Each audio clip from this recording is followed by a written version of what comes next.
Howdy, partner.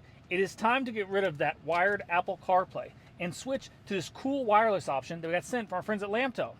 Now, in this 2021 Dodge Ram 1500, we do not have wireless Apple CarPlay. We have to plug in the front and have this cord always in the way until we found out about this neat new tech. So this wireless smart car adapter comes over shipped with an instruction manual, and it's got this neat little drive. And this drive also has two different types of plugs, USB, as well as it looks like a USB-C. I just got back from a 1,000-mile road trip using this device, and it worked flawlessly. So all you do is you take this little drive and you plug it in to the bottom where your Apple CarPlay would go. Once you go ahead and plug it in, then it is going to automatically start setting up here. You'll get this Bluetooth smart box. It takes just a moment to set up, and you're going to go to your Bluetooth and look for Smart Box 6200.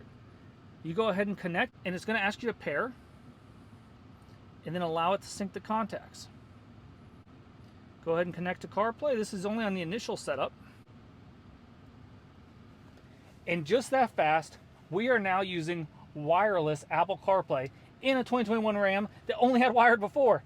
Pretty neat. This is an inexpensive gadget, and it's really worked well. It really makes the car like a brand new car. So definitely like it. Definitely appreciate it. It is worth the small investment it is. I'll link in the description. And if you enjoyed this video, give me a thumbs up. And remember to like, comment, and subscribe for more great home tips and trips as well as some automotive stuff. And remember, of all these projects, if I can do it, you can too. Thanks for watching.